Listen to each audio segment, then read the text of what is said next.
अस्सलाम वालेकुम my dear friend, कैसे हैं आप। आज भी हाजिर हूं गोल्ड के वीकली एनालिसिस के साथ, जो कि हमारा सबसे ज्यादा स्पेशल सेगमेंट होता है, जिसको हम डिटेल से देखते हैं, जिसके अंदर डॉलर को, डॉलर इंडेक्स को, यूएसडी को और डॉलर इंडेक्स के जितने भी कंपोनेंट है, चाहे वो टेक्निकल इंडिकेटर हो, चाहे वो फंडामेंटल इंडिकेटर हो और चाहे वो सेंटीमेंट हो, हम सबको बड़ी डिटेल से और थारोली देखते हैं। इसके साथ साथ हम गोल्ड को बड़ी आसानी से जांच पड़ताल करते हैं और इसमें इजी बनाते हैं आपके लिए, ताकि आप देख सकें कि रिस्क ऑन तो नहीं, कोई खतरा तो नहीं, रिस्क ऑफ तो नहीं, या फिर कौन कौन से टेक्निकल फंडामेंटल सेंटीमेंट गोल्ड के अंदर इफेक्ट आने वाले हैं या इंडिकेटर मूव करने वाले हैं, जिसकी वजह से गोल्ड के अंदर हमें अच्छा प्रॉफिट कमाने का मौका मिलेगा। लास्ट वीक मैंने बताया था कि कहां से आपने गोल्ड को बाय करना है, लेकिन उसके लिए मैंने साफ क्लियर किया था कि उनके लिए ये डाटास का आना, यानी कि ये फंडामेंटल इंडिकेटर्स का नेगेटिव आना, वार का स्टिल स्टार्ट रहना, ये जरूरी है। क्या गोल्ड ऊपर गया या नीचे गया, क्या हमारे फंडामेंटल इंडिकेटर, टेक्निकल इंडिकेटर ने किस तरीके से हमें पहले ही इंडिकेट किया और प्रॉफिट कमाने में हेल्प की, सारी बातों का जवाब इसी वीडियो में जानेंगे। तो don't forget to subscribe and hit like button. एक सेकंड भी मिस ना कीजिएगा, फिर आपको समझ नहीं आती, फिर आप कहते रहे हिल भाई ने बताया कुछ था, हुआ कुछ था, हालांकि सारा कुछ उसी वीडियो में बताया होता है। कमेंट में लोग आगे चीख रहे थे यार आपने कहा था बाय होगा, वो सेल हो गया। क्या मैंने हर दोनों तरफ की चीजें डिस्कस करता हूं कि कब क्या होगा तो उसका रिजल्ट क्या होगा। आप एक चीज को पकड़ लेते हो वो गलत है। So don't miss even single second video, तब आपको सही समझ आएगी कि गोल्ड के अंदर सही तरीके से पूरा वीक ट्रेडिंग कैसे करनी है। सो स्टार्ट करते हैं। My name is Raheel Nawaz and welcome to forex-ustad.com।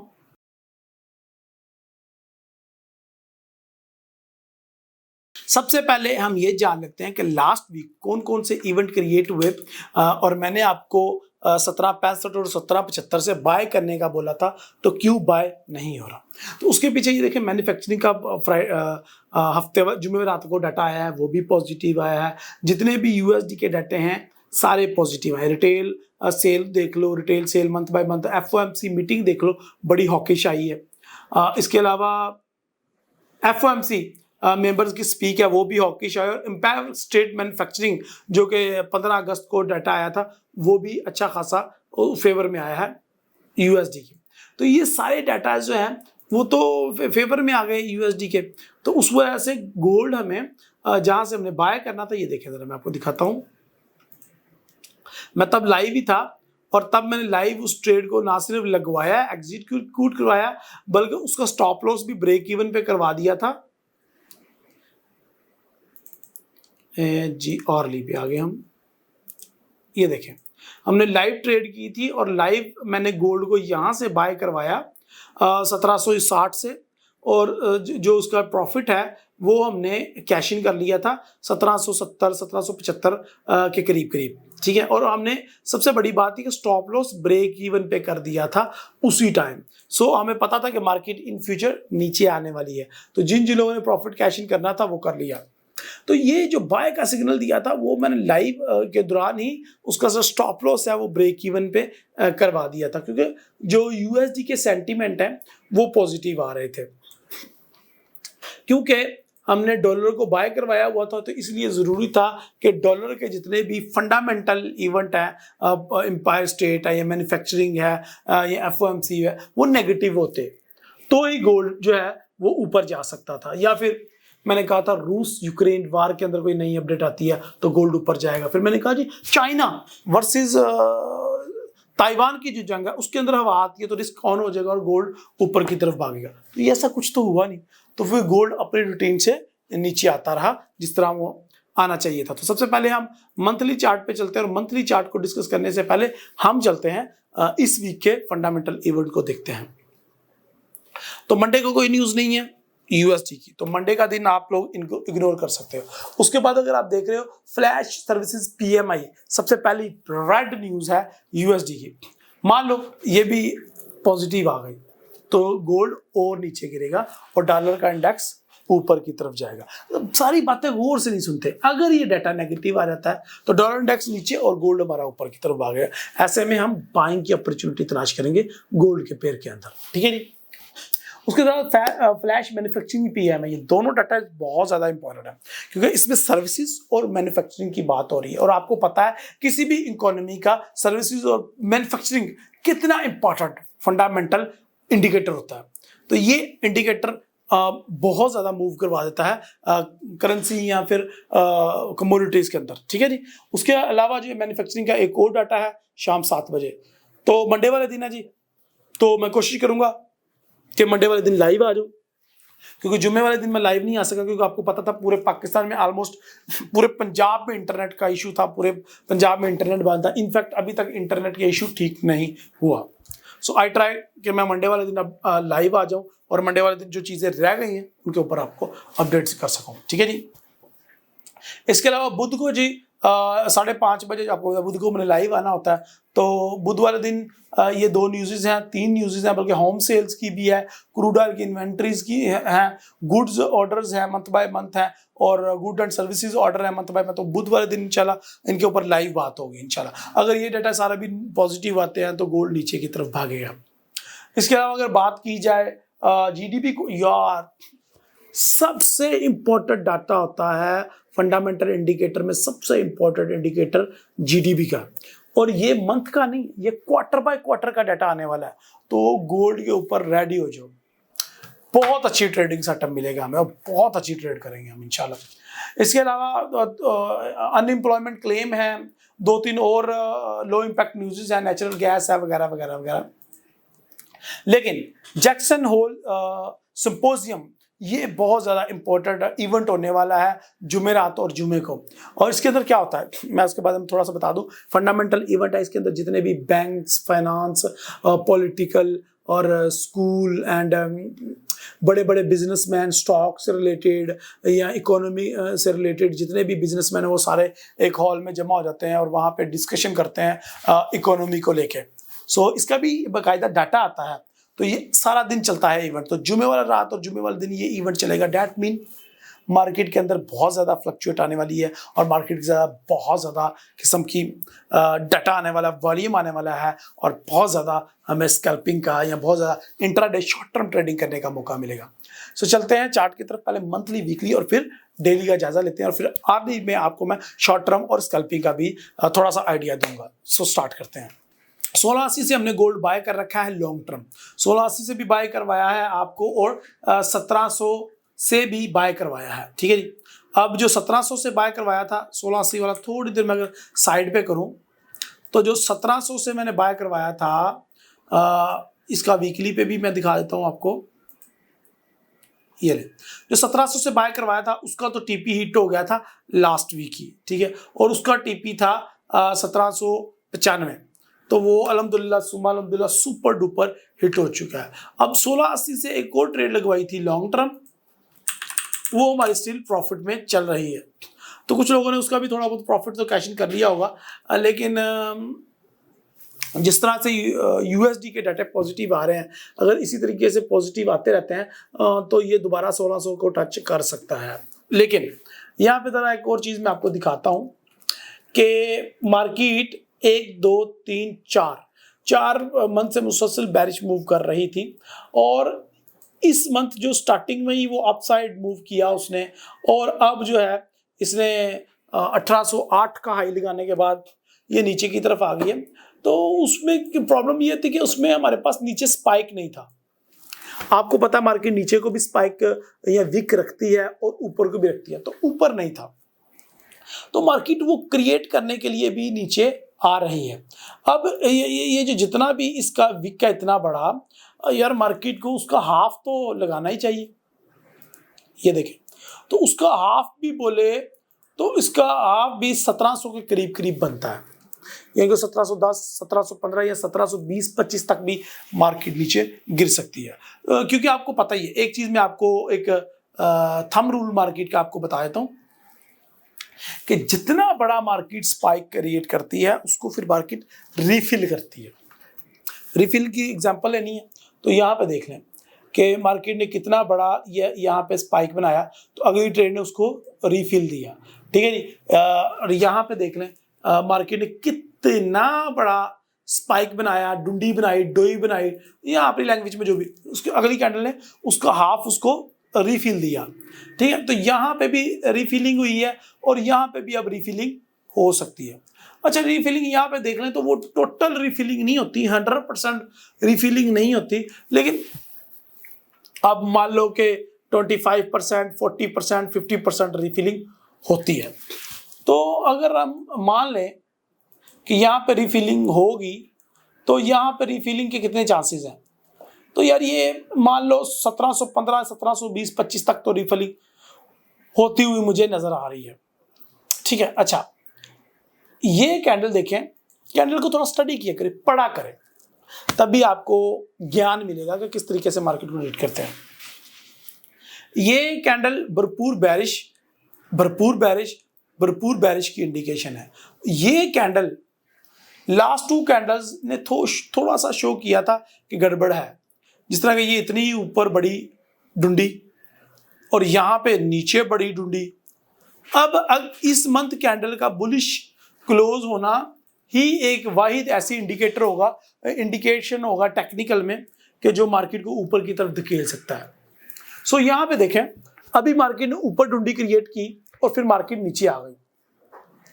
आज जब मैं ये वीडियो बना रहा हूँ 20 मान लो तारीख है, तो 20 तारीख तक तो ये अच्छी खासी बुलिश थी, फिर उसके बाद एक बॉडी बना रही है छोटी सी बैरिश, तो मार्केट नीचे आने का रूम अवेलेबल है मार्केट के पास। लेकिन ये मंथ के एंड में हमें पता चलेगा कि आया कि ये बुलिश क्लोज होती है, बैरिश क्लोज होती है, या फिर ये डोजी टाइप कैंडल क्लोज होती है जिसकी बॉडी छोटी सी होगी। तो मुझे लग रहा है कि इसकी बॉडी छोटी सी होगी। ये मैं पहले ही आपको बता रहा हूँ कि मार्केट नीचे आएगी और फिर ऊपर वापस इसी 1750 के करीब आके मार्केट क्लोज होगी। ठीक है जी। सो ये तो मंथली हमारा जायजा था। अब वीकली की तरफ बढ़ते हैं। वीकली में देखें, 4 वीक बुलिश कैंडल बनाने के बाद 5वीं मार्केट ने एक बेरिश कैंडल बनाई है।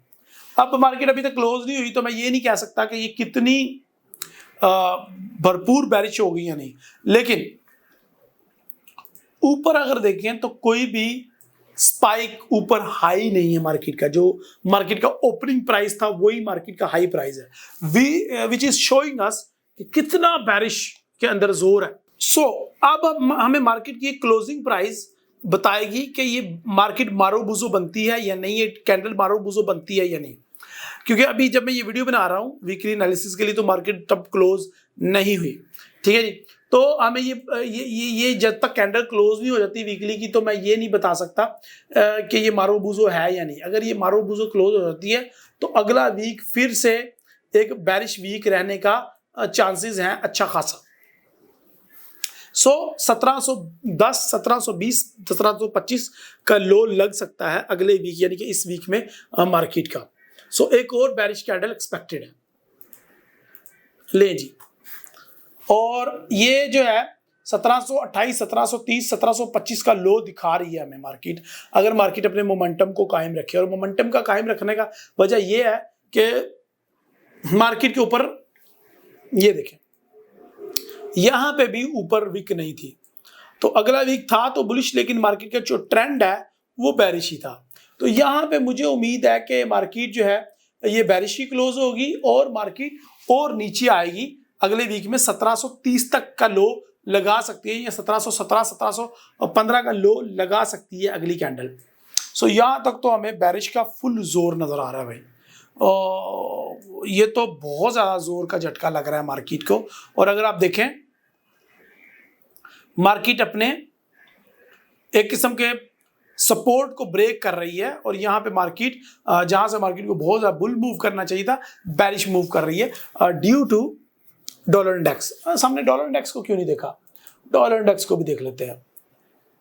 भरपूर मजे की बुलिश कैंडल बनी है। ऐसा लग रहा है कि डॉलर ने बहुत ज्यादा स्ट्रेंथ पकड़ी है 105.7 से लेके 108.15 तक। सो साबित हो रहा है मार्केट का यहाँ पे भरपूर बुलिश ट्रेंड डॉलर इंडेक्स का, और अगले वीक में मान लो कि अपने पुराने लो को ये हाई को ही दोबारा टेस्ट करती है मार्केट, तो ये 108.50 तक चली जाएगी। अभी फिलहाल मार्केट अपने बिल्कुल रेजिस्टेंस एरिया पे है, बिल्कुल रेजिस्टेंस एरिया पे, और ये बड़ा ही यानी कि समझ लें कि तगड़ा रेजिस्टेंस एरिया है। दिखाऊं कैसे? देखो, मार्केट इस रेजिस्टेंस एरिया में पहले भी जून 2002 में और अक्टूबर 2002 में, यानी कि जून से लेकर अक्टूबर तक मार्केट इस एरिया में स्टे कर चुकी है, यानी कि 106 से लेके 108 का एरिया। जून से लेके, कम ऑन रिपीट, जून से लेके अक्टूबर तक, 2002 की बात कर रहा हूं। हिस्ट्री अपने आप को रिपीट करती है, हिस्ट्री अपने आप को रिपीट कर रही है। कौन सा महीना है पिछला? जून, अगस्त, सितंबर, अक्टूबर, नवंबर और फिर दिसंबर। तो अभी 1.5-2 महीने मार्केट यहां पे ही रुकने के चांसेस हैं। ये डाटा हमें शो कर रहा है। ये देखें, मैं इस एरिया की बात कर रहा हूं, ये लें जी, इसको जरा गौर से देखते हैं और स्टडी करते हैं। ये रही मार्केट जून 2002 में आई इस लेवल में, और जुलाई फिर लो लगाया जुलाई में 104 का, और फिर हाई लगाया जाके 109 का। सेम यहां पे हो रहा है। अगस्त में देखें मार्केट दोबारा 108 के ऊपर जाके क्लोज हुई। सितंबर में मार्केट 109 अशारिया, यानी कि इस सितंबर में अगले महीने यानी कि और ज्यादा डॉलर इंडेक्स के ऊपर जाने के चांसेस हैं।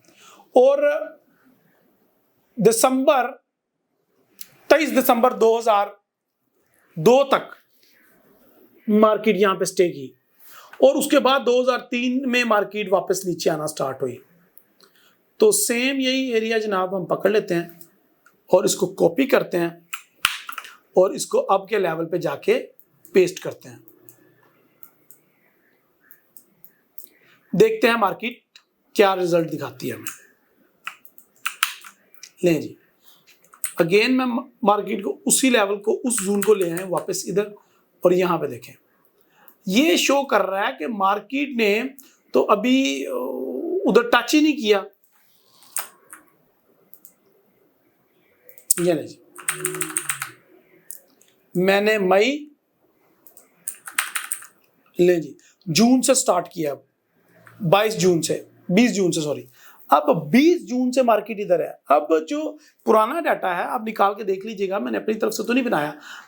इसके मुताबिक, पुराने डाटे के मुताबिक मार्केट ने ऐसे मूव करना है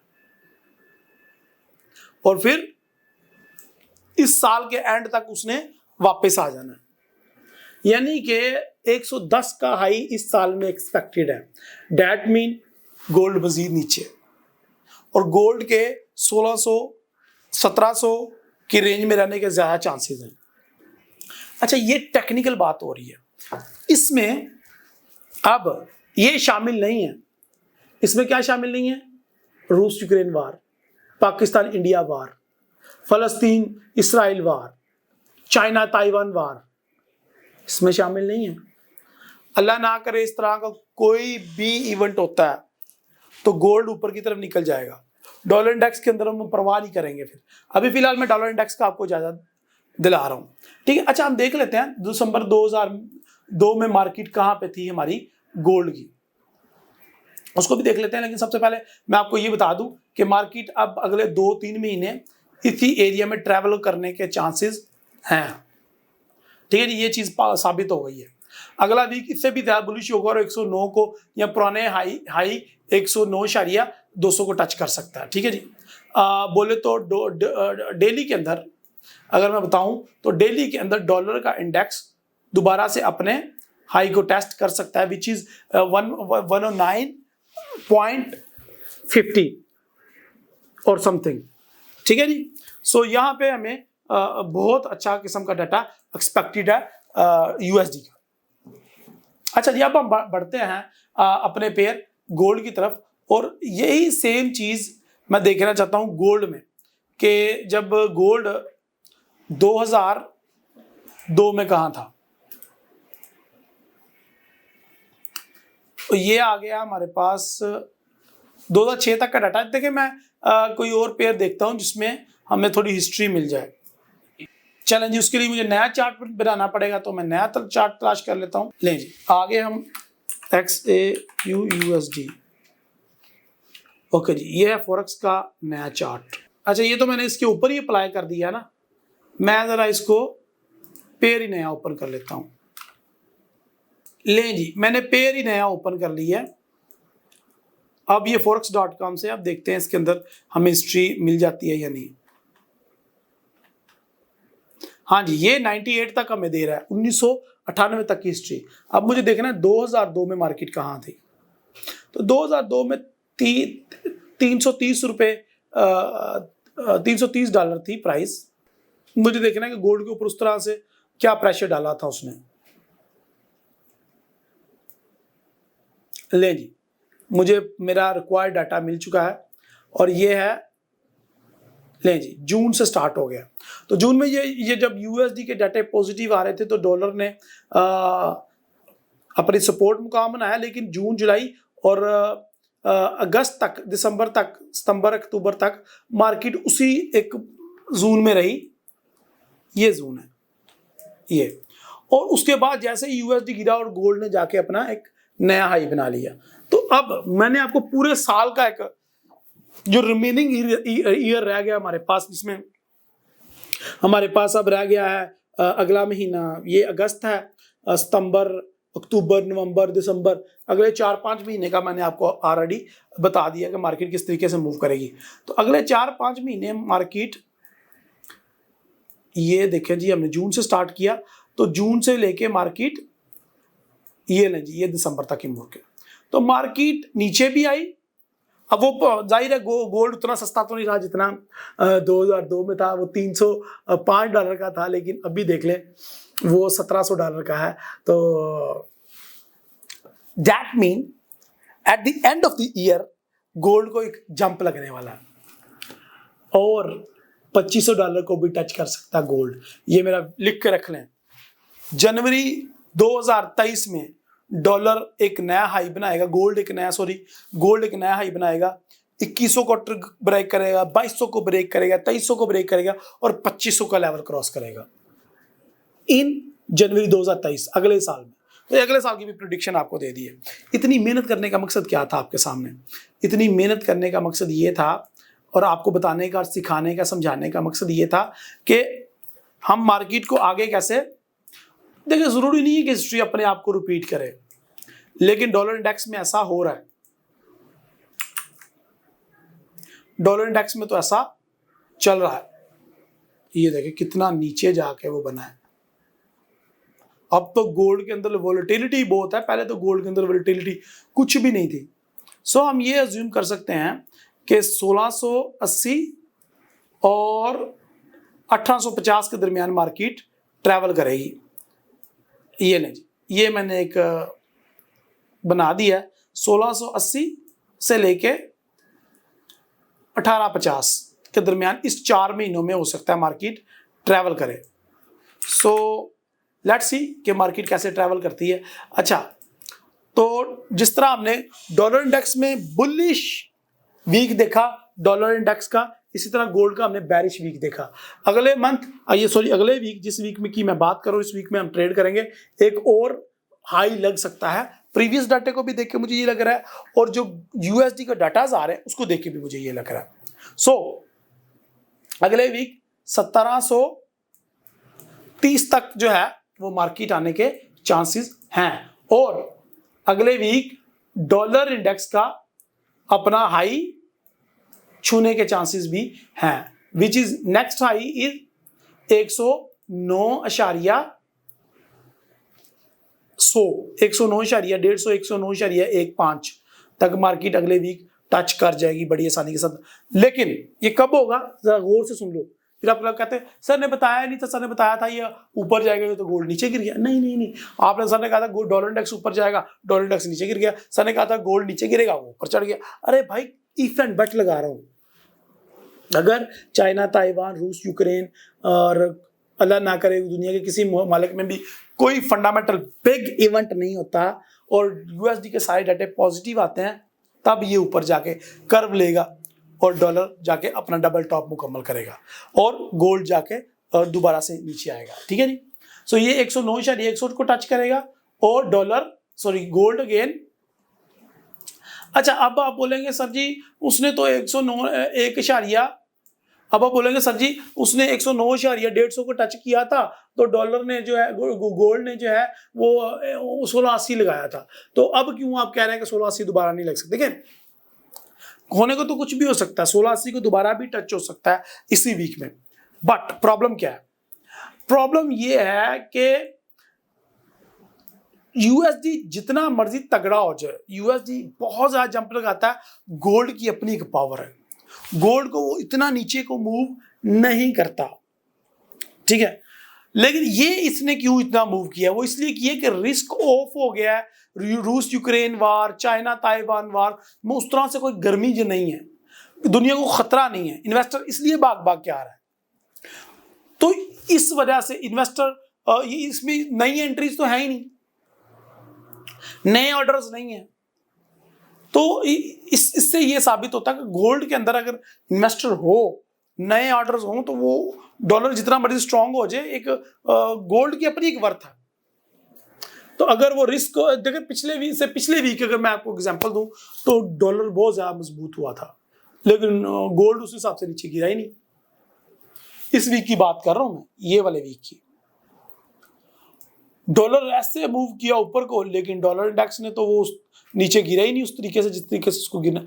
डॉलर की एक अपनी वैल्यू है, इसलिए तो मैं गोल्ड को जो है वो जो शॉर्ट है वो बहुत मोहतात होकर करवाता हूं, और बाय मैं कहता हूं रिस्क फ्री है, कर लो जितना करना है, कोई इश्यू नहीं है। I hope you got my point. So अब आते हैं हम डेली पे और अपना इस वीक का कोई सिग्नल देखते हैं। देखो भाइयों, अगर हमने चीज को सेल करना है तो हम कोशिश करेंगे कि हम जितना ऊपर से हम इसको बाय सेल कर सकें। तो मैं ये चाहूंगा कि मार्केट आपको अभी इस टाइम जब मैं वीडियो बना रहा हूं तो मार्केट 1750 पे खड़ी है, और आई डोंट नो कि मार्केट कहां पे जाके क्लोज होगी, आई रियली डोंट नो। ठीक है, लेकिन मैं ये चाहूंगा कि मुझे लग रहा है जो मेरी छठी इंच है वो बता रही है कि मार्केट थोड़ा सा 1745 के करीब क्लोज होगी, यानी कि थोड़ा सा 1765 1755 के करीब क्लोज होगी। अच्छा, मैं ये चाह रहा हूं कि अगले वीक जब हम सेल की एंट्री फाइंड करें तो हम 1760 से ऊपर 1775 1780 1790 से भी हम सेल कर सकते हैं। इससे क्या होगा कि हमारा जो स्टॉप लॉस है, ये देखें, जब हमने बाय करवाना था गोल्ड को तो नीचे से बाय करवाया ताकि हमारा स्टॉप लॉस छोटा रहे। हिट हो गया तो नो प्रॉब्लम। अब जिन लोगों के अकाउंट वॉश हुए हैं उनकी अपनी बेवकूफ़ी की वजह से हुई है। उन्होंने क्या किया, उन्होंने लॉट साइज बहुत ज्यादा ले लिया। $100 का अकाउंट था, स्टैंडर्ड लॉट लगा दिए। यार गोल्ड के ऊपर ट्रेड ना, $10,000 का अकाउंट हो ना तब भी स्टैंडर्ड लॉट नहीं लगती। $1,000 का अकाउंट हो तो 0.01 रिकमेंड करते हैं हम। तुम किस तरह $100 के अकाउंट के ऊपर स्टैंडर्ड लॉट या 10 सेंट की ट्रेड ले लेते हो? ब्रोकर चाहता है कि तुम अकाउंट वॉश करो। एक कामयाब ट्रेडर की 50 आदत सिखा रहा हूं, बेटर जाकर वो लर्न करो। डिस्क्रिप्शन में लिंक दूंगा, ऊपर आई के प्लेलिस्ट है, मैंने एक बुक लिखी है, एक कामयाब ट्रेडर की 50 आदत, 50 हैबिट ऑफ सक्सेसफुल ट्रेडर, वो जाके देखो। मुंह उठा के ट्रेडिंग करने आ गए कि सर के एनालिसिस किसी के देख के ना किसी के सिग्नल देख के बंदा कामयाब होता है, कभी भी नहीं कामयाब होता। और जो बंदा उनके सिग्नल्स के किसी और के सिग्नल, चाहे दुनिया का कोई बंदा भी हो, ट्रेड लाए हमेशा नुकसान होता है उसको। मनी मैनेजमेंट डिसिप्लिन जरूरी है। स्टॉप लॉस हिट हो गया, बाहर हो जाओ, गेम के अंदर हो। अब तुम्हारा अगर अकाउंट वॉश हो गया तो तुम यहां पे क्या कर रहे हो? जाओ जाके मुंह धो जाके, अब दोबारा इन्वेस्टमेंट ना करना कभी भी, जाओ पहले काम जाके सीख के आओ। ये जुए का अड्डा नहीं है, it's a pure business, it's a trading business. ठीक है, मेरा भी स्टॉप लॉस हिट हुआ, no problem, I am out. $10 का स्टॉप लॉस हिट हुआ, $20 का हिट हुआ, अकाउंट तो वॉश नहीं हुआ, आई एम इन। मान लो कितनी ही अच्छी अपॉर्चुनिटी आ जाए और आपके अकाउंट के अंदर बैलेंस ही ना हो, तो ऐसी अपॉर्चुनिटी का तुमने क्या करना है बेटा? जाओ जाके पोगो देखो, जाओ जाके क्रिकेट खेलो, जाओ जाके लड़कियों के साथ चैटें करो, यही तुम्हारा काम है। वीडियो कैसी लगी यार, कमेंट में अपनी राय लाजमी पोस्ट किया करें। आज की डिटेल में वीडियो बनाने का मकसद ये था कि जो लोगों ने शिकायत की कि हमें लॉस हुआ है, उनको लॉस अपनी बेवकूफ़ी की वजह से हुआ। टाइमली एग्जिट नहीं हुए, मार्केट के साथ सत्ती हो गए, जैसे उन्होंने ट्रेड लगा के ट्रेड के साथ शादी कर लिया। भाई दफा करो, क्लोज करो, जान छुड़ाओ, सुकून से सोच, चिल मोल। बट ऐसा नहीं करते हम। जो ट्रेड लगाते हैं उसके साथ हम कहते हैं कि यहाँ आर या पार, और ये आर या पार ट्रेडिंग नहीं होती, ये जुआ होता है। कमेंट में अपनी राय बताएं कि आप आर या पार ट्रेडिंग करते हैं, जुआ खेलते हैं, हराम काम करते हैं, या आप रिस्क रिवार्ड को फॉलो करते हैं। अगर रिस्क रिवार्ड फॉलो करते हैं तो आपका रिस्क रिवार्ड क्या है, स्टॉप लॉस क्या देख के लगाते हो? कमेंट में अपनी राय बताएं कि आपने गोल्ड में लास्ट वीक में प्रॉफिट किया है या लॉस किया है। और वीडियो को अच्छी लगी तो लाइक करें, अपने दोस्तों के साथ शेयर करें, मुझे अपनी दुआओं में याद रखें। अगली वीडियो तक के लिए इजाज़त दें। अल्लाह हाफिज़, अस्सलाम वालेकुम।